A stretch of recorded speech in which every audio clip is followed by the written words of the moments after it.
listening to Dark Trail Confessions, where the woods hide secrets and the darkness often has eyes. Tonight, I'm sharing a story from someone who thought a remote cabin getaway would be peaceful until something stalked them for a week. Something not quite human. Some say it's a cryptid, some call it a legend. But for those who were there, it was terrifyingly real.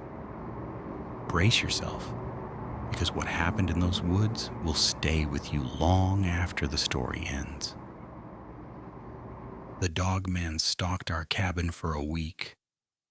I don't even know where to start.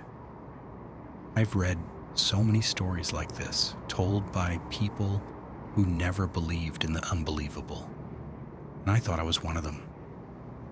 But after what happened at the cabin in northern Montana, I can't convince myself that it wasn't real. It began the first night we arrived.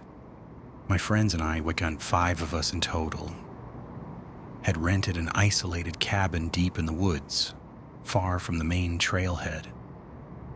The place was perfect for a weekend getaway. No cell service, no neighbors for miles, just the cold forest and the smell of pine. The first night was quiet, almost too quiet. Around 2 a.m., I woke up to the sound of footsteps circling the cabin. Heavy, deliberate. They didn't sound human. At first, I convinced myself it was just an animal, maybe a deer, maybe a bear. But bears don't walk around on 2 legs. They don't pause in front of the door as if considering whether to come inside. And they certainly don't make a low, guttural growl when you shine a flashlight in their direction. By morning, the snow around the cabin showed footprints unlike anything I'd ever seen. They were large, almost human in shape, but the toes, there were too many. And the stride? No person could cover that distance with those prints. We tried to rationalize. It's probably a prank, someone said. But none of us were local, and we were miles from any other cabins. No one else had the keys, and there was no road access for vehicles. Night 2, it got worse. I woke up to a series of bangs on the cabin walls, one after another. My heart froze when I realized they weren't random. Whoever or whatever was outside knew exactly where each of us slept. We huddled in the living room, lights on, trying to convince ourselves that daylight would bring safety. Investigators who've later looked into similar encounters described the Dogman as a cryptid, resembling a large wolf or dog, upright, extremely agile, and terrifyingly intelligent. They move silently through the woods, sometimes for days, watching, studying, waiting, and they are territorial, very territorial. By the 3rd night, we weren't sleeping at all. I remember standing outside at dusk, pretending to check the propane tank, when I caught sight of something in the tree line. Tall, broad, covered in dark fur, its eyes glowing amber until locked onto mine. And then it vanished. Some reports suggest the Dogman can mimic human voices, or at least create sounds that lure people deeper into the woods. That night I heard whispering, faint but unmistakable. The voice sounded like my own name. Michael. Michael. I froze. My friends were inside, asleep, or so I thought. The whispering came closer. We debated leaving, but the snowstorm had set in, roads were blocked, and our vehicle was stuck behind a drift. We were trapped. By night 4, it became almost taunting. Small items went missing from inside the cabin. A lighter, a pack of matches, a jacket.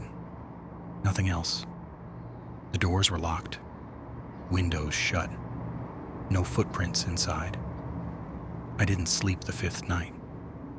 My friend Sarah insisted she saw it crouching on the roof at 3 a.m., staring through the skylight. No one believed her. Until morning, when the shingles had been scratched, deep claw marks etched in a pattern I've never seen. The sixth night, something new happened.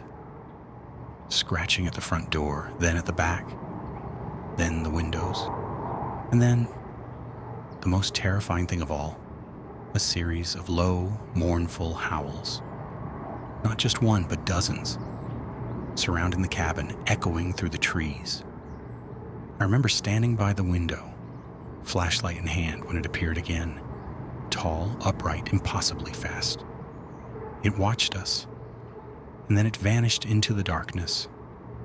Investigators looking at similar cases note that the dogman often disappears without a trace. Tracks vanish mid-forest. Noises stop suddenly, and sometimes entire campsites show signs of intrusion.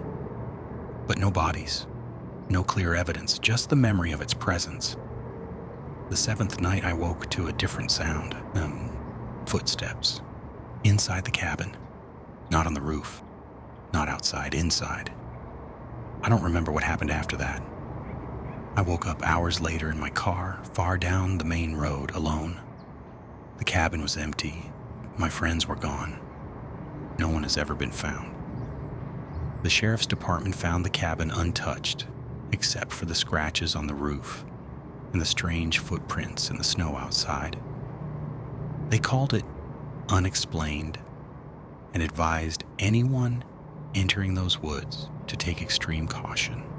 I've tried to piece it together. Every news report, every cryptid forum post, every missing 411 case I could find. Nothing explains why it followed us, why it waited 7 nights, and why it allowed me to survive. I don't know why, and I don't know if I ever want to return, but I can tell you this. If you hear footsteps circling your cabin, low growls in the trees, or a whisper of your name in the dead of night, don't follow it, and whatever you do, don't think you're alone, because some things in the forest are smarter than you, faster than you, and far more patient than any human could ever be. And as I sit here writing this, I can still hear it.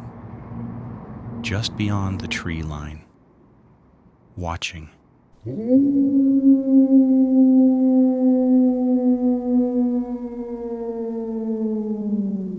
You're listening to Dark Trail Confessions, where the woods hide secrets and the darkness often has eyes. That's all for tonight's story. What happened in that cabin and the fate of those who were there remains a mystery. Some say the Dogman is just a legend. Others whisper that it's still out there, waiting in the shadows. If you think you could survive a week in the woods with something watching your every move, or if you've had an encounter you can't explain, share it in the comments below. And remember, you're listening to Dark Trail Confessions, where the darkness isn't just in the woods, it's always closer than you think.